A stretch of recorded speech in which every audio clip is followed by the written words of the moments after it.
Okay, in this video, we're going to go into the Middle Ages with the Islamic connection between the dressage world as we know it through the European tradition and the much wider literature that's out there between the Ottoman and Seljuk world and the Europeans. If you like it, thumbs up please, hit the subscribe button. Welcome back rockers and fellow horse nerds. We're back with the old dead dudes of horse history, and jolly fascinating it is. And I've got a not dead dude in front of me here, well next to me.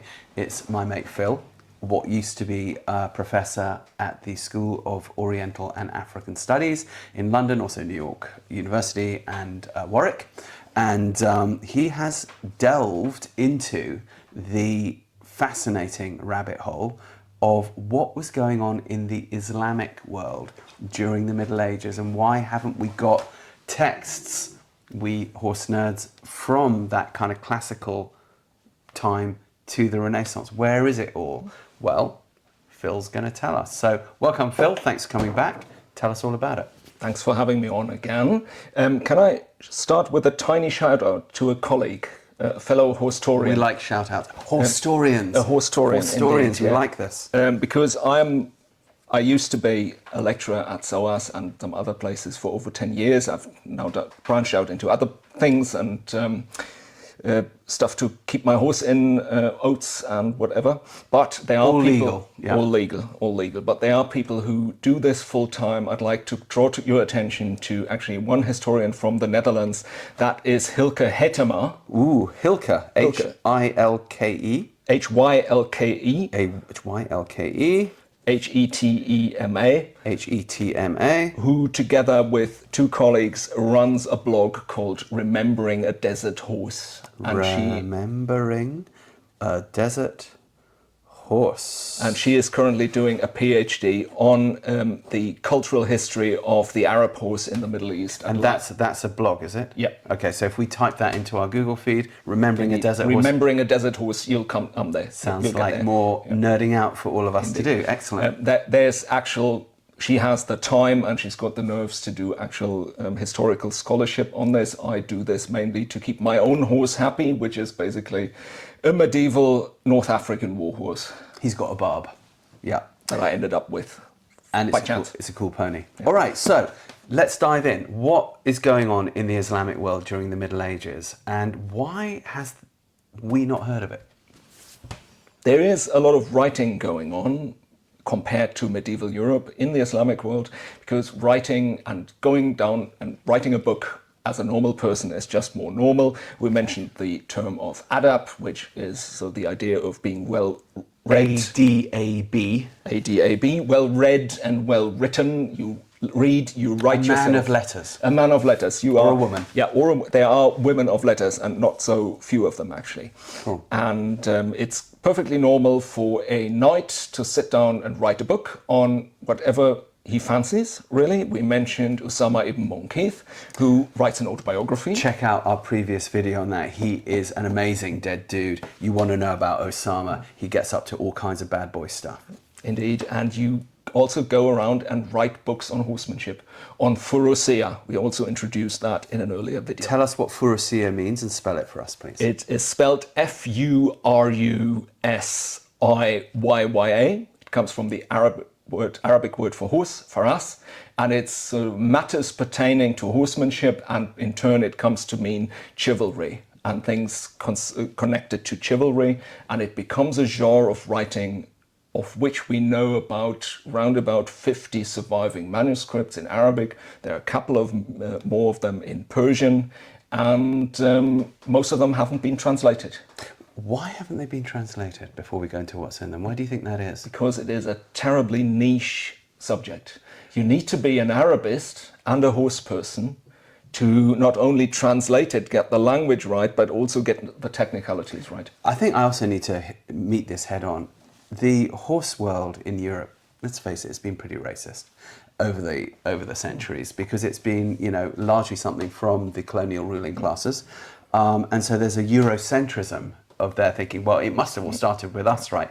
Now, we've known, looking at the history, it doesn't. It starts somewhere where Europe and Asia meet, but it's as Asian as it's European, it's as European as it's Asian, but it goes east into India and places long before, and the Middle East, what we call the Middle East, long before it comes west to us. And I think it's just worth pointing that out, because if you want to really look to what horsemanship actually is, one has to look beyond Europe.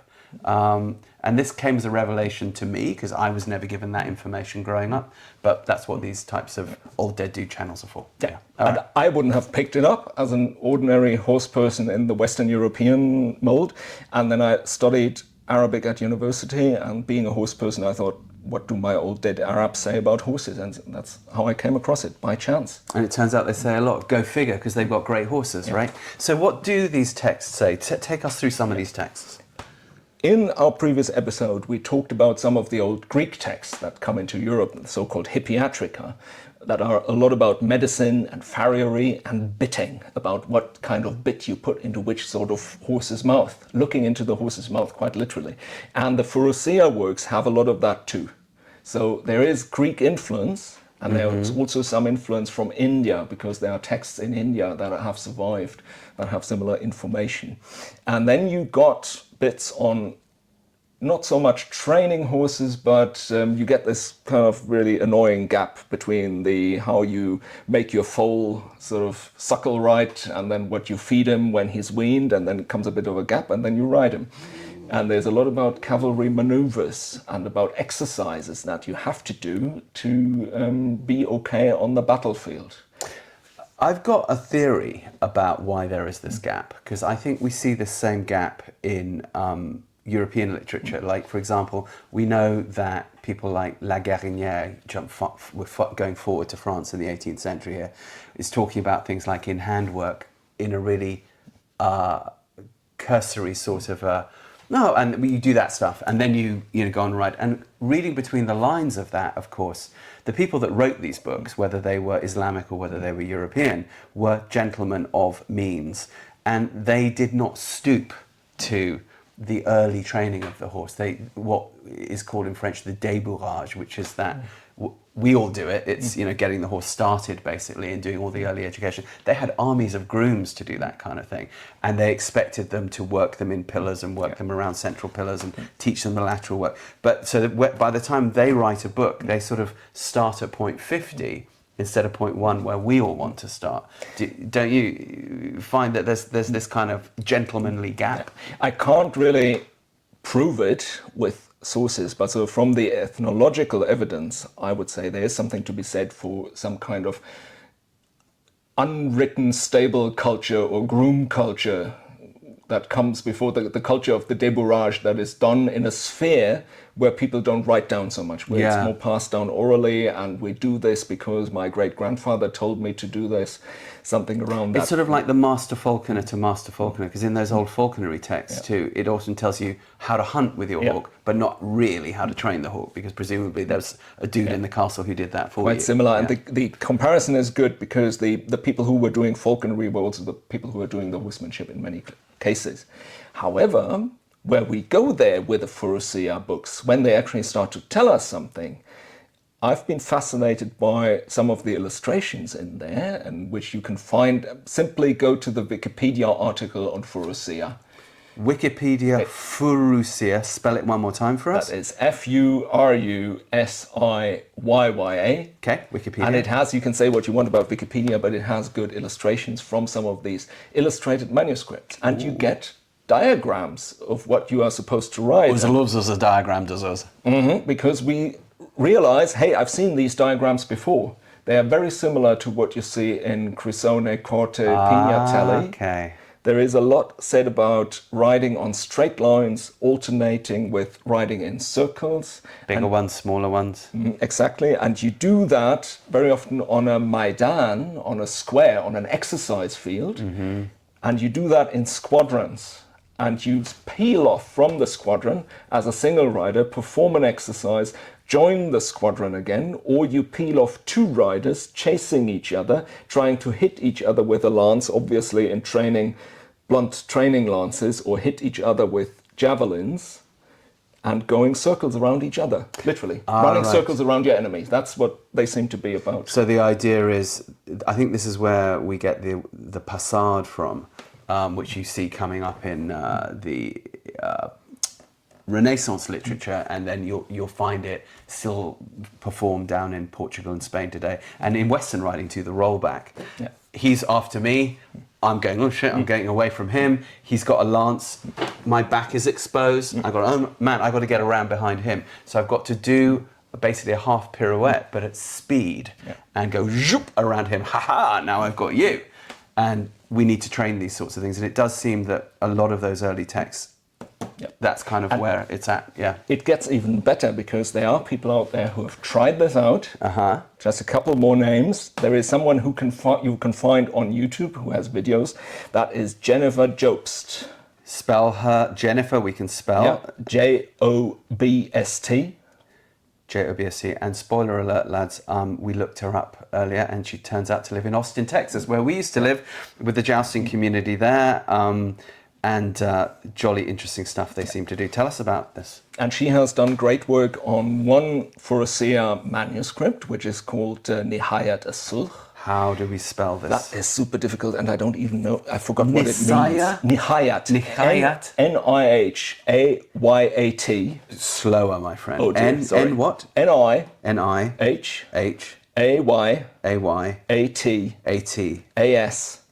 Hyphen. SULH. And I should have looked it up in more detail. Nihayat Asuch. Nihayat Asuch. Sort of, yeah. Okay. And it's something, they always have these very elaborate titles that rhyme. The title is a little poem in itself. Horses for courses. Something like that. It's sort of the end of inquiry into the persistence of doubt about how to properly ride a horse and something like that. It's very charming. And this one, Nihayat Asul, has been partially translated by a scholar from Norway, Kjersti Enger Jensen. Spell her out again, Kirsty. Kjersty. Kjersty.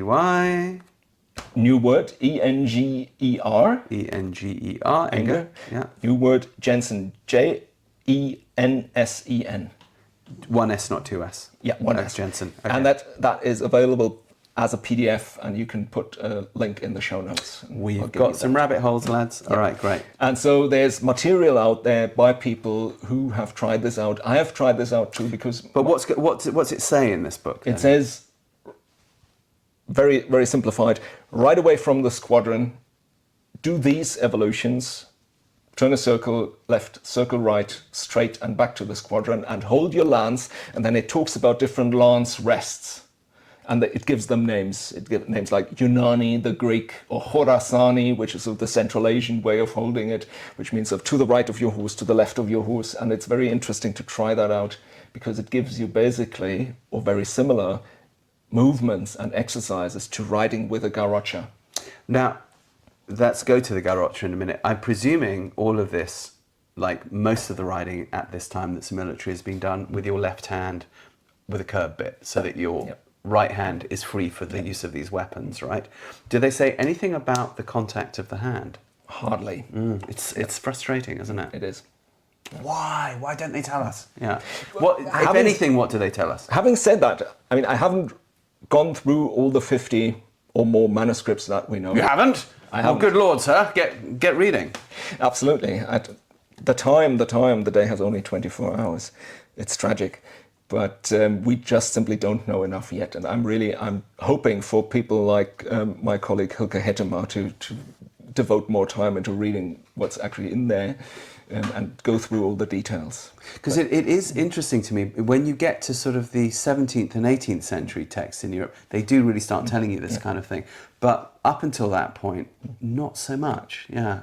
We have bits surviving, and we've got horse tax surviving, and we can sort of very tentatively do sort of living archaeology. And we can do experimental archaeology, and I've even got more names for you because there are people who are doing that. There is the one and only Arne Kutz, who's been mentioned on this. Sitteth on the right hand of God when it comes to this kind of riding. Dude, you got to check out. Yeah. For the people that don't know him, let's spell his name out. Arne, A-R-N-E. A-R-N-E, Arne. K-O-E-T-S. K-O-T-E-S. Yeah, he's I would say at the moment, one of the 5 leading authorities on historical European martial arts with horses. Indeed, it's what in German they call Ross. Fechten. Ross is like steed. Fechten is fencing. And he's a master horseman because he also was at the Buckeburg school, right? Yeah, indeed. Which is the Baroque school of dressage in northern Germany, up in Hanover, which we talked about in the last video. So he's a dude that knows his stuff. Yeah.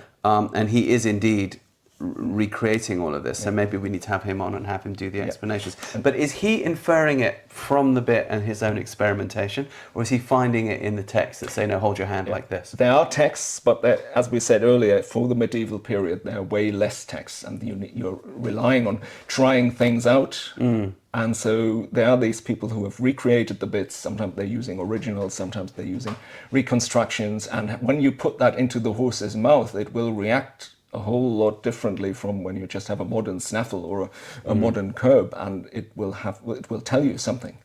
So future videos, dudes, we're going to be interviewing all these people, so don't worry. All right, so, but let's go back to these texts. Take us through them. We're talking about squadron maneuvers, a lot of passades, so half pirouettes done at speed, that sort of thing. Tell us about how they handle the weaponry. And when you read that, it jumps out at you that it's eminently practical. It's really instructions for not getting killed on the battlefield, but killing the other guy. It's about attacking and then peeling off and going away and attacking again, hit and run. It's about different ways of holding the lance rests. About that, sometimes they're not heavy lances like with the European knights. They're more like 19th century cavalry lances. Right, the light lance. And you mentioned earlier, before we went down that other diversion, about the garrocha. So the garrocha, for those of you who don't know, is a long light lance. It's 3 to 4 meters usually, and you see it used a lot in southern Spain and Portugal, in what they call the doma vaquera, the cow style of dressage, the sort of upper level working equitation. Tell us about this type of lance and what do they say about it? It's and that is where the videos by Jennifer Jobst come in very handy. Okay. It's not standardized. It is sort of a multiplication of your L. Your lance should be several times your own L. So perhaps they were made to measure to the user. I've got the exact number, but it's calculated from your body size. Okay, that's interesting. And it's around about 3 to 3.5 meters long. Fairly light because it sometimes is thrown. There are also javelins are mentioned, but there are some exercises where you can throw your lance. You have to move it around. I built myself one from a sort of DIY store curtain rod. And it's fairly light. It's about 3 meters long. You can move it around. You can pass it to the other side of your horse's head. You can twirl it over your head. You can attack from above, stabbing. You can use it at rest, squeezed under your arm. And it's a very versatile weapon. It's not the only weapon, actually. The books also tell you about how to use a sword. Not so much about the sword, but a lot about bow and arrow. So at some point you would either fight just with a bow and arrow, or you could have discarded your lance. And there are really wonderful pictures of people shooting from horseback at a target above. So it's a pumpkin actually on a pole, and they shoot at that and at some other targets on the ground. So it's a multi-weapon manual, really. So the idea is you maybe go in with your lance, make your first contact. The lance either is stuck in the dude or broken, chuck it away, go to your next weapon, go to your next weapon. Yeah. Okay. Are there texts that are like the ones that we should know, and are they in kind of an order chronologically? Not really, because they start around in the 9th century and they go through to the 16th. And they flourish. Most of them are written, as we know for the moment, are written. That's 500-600 years. That's a lot. Yeah. They have their golden age in the Mamluk Sultanate of Egypt. Tell us about the Mamluk Sultanate of Egypt. Runs from 1260 to 1517. Okay, high Middle Ages. Yeah, exactly. And it's a state that covers modern Egypt, northern Sudan, parts of the Arabian Peninsula, Syria. And they are people who are of slave descent. So it's kind of like the Unsullied it's in Game Game of Thrones, but on horses, not walking around. It is for the sake of pop culture rule of cool. They are like the Unsullied in Game of Thrones on horseback, not castrated. They procreate, and their sons don't become Mamluks. They always buy in more to replenish the army and the ruling elite. And where are they buying them from? Are they not buying a lot of them from Europe? Are they not buying a lot of them from the Balkans? Some of them, most of them actually come from what's today southern Ukraine, Kazakhstan. That part of the world. Actually, so there was a slave trade coming from the steppe, right? So Yeah. a lot of these guys were steppe riders anyway, coming out of those tribes. And got trained in their barracks from a young age in more steppe style riding. Okay. Which is fascinating. And also because they are newcomers to Egypt, because they're kind of upstarts, they are very big patrons of the arts. Of all kinds of arts. So do these guys? So presumably, even though they're slaves, they must be slaves that make money and buy their freedom. Is that they get right? manumitted in a kind of, I struggle for a word, in a kind of career progression plan, you would say nowadays. Tell us what manumittance is for those people that don't know. That is freeing a slave through a legal act. And is that built into the Mamluk process? Is it like if you make it far enough, you automatically get there? Yes. Okay. Roughly speaking, there are details and bits and pieces. So you've got an incentive to kind of be a good soldier because at the end of the time you're going to get being enslaved and being sent to Egypt to become a Mamluk is actually it sounds horrible, and it is horrible from our perspective today. Enslaving a person is just unspeakably evil. But the people who end up being enslaved in Egypt to become a Mamluk can go up all the way to become Sultan of Egypt, if you're lucky. Okay. So, and some of these dudes write books. Yeah. Okay. They write them themselves, and they commission them to be written. Ooh. Because as a ruler or as an amir, as a leader, a lord, it's good if you patronize the arts and if you give someone a job to either write a book or copy an older manuscript in a lavishly illustrated edition. And that's how we get a lot of the older books on not just Furusiyya, but all kinds of topics transmitted over the centuries. And one of them that gets translated and or sort of copied a lot, not really translated, but copied and passed on a lot, is this aforementioned Nihayat as-Sulh. Okay. So that's the sort of central, like what we look to Xenophon's on horsemanship sort of thing. This Nihayat as-Sulh is a much quoted, sort of much referred to manuscript, or personally I wouldn't go so far and say it's the Xenophon of the medieval Arab world, but it's an often copied and passed on manuscript. All right. But as I said, the usual scholarly caveat, more research needs to be done on this. When is the Nihayat as-Sulh written? That is in the Mamluk period. So this is from the 13th century. Onwards. But you mentioned the 9th century earlier. Yeah. Are there some texts from that early point that we should know about? It probably doesn't make a lot of sense to know about them because they haven't been translated. I mentioned that very handy Wikipedia article on Furusiyya. It doesn't have so much information, but it has a list of manuscripts. Super. And where to find them. So you can plan a trip into the National Library in Paris or the Topkapi Saray Library in Istanbul and look at them yourself. Right, because this Seljuk Empire, of course, becomes part of the Ottoman Empire later on. Yeah, and the Ottomans, they collect a lot of books and they store them in their palace library. Super. Now, by the time you said it takes us up to the 16th century, by the time we're in the 16th century, of course, we're in the Ottoman period, right? And they've taken over Byzantium. Byzantium has fallen. So how does this affect everything? It affects everything in that, well, it jumps over into Europe with the Ottoman conquests. That would make sense. That is one thing. Mm-hmm. And also it makes, well, we need to go a step back and look at the Mediterranean, at the geographical situation there. That the Mediterranean hasn't really prevented any of this stuff from leaping over into Europe because there have been this contact.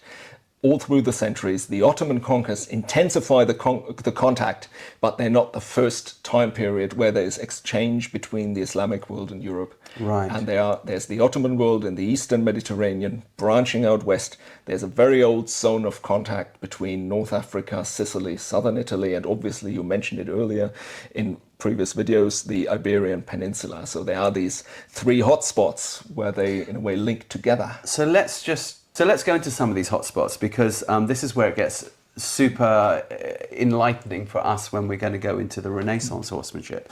You mentioned, okay, we've got a hotspot in Iberia, and that's been a hotspot forever. The Greeks have discovered, the Romans have discovered The Carthaginians.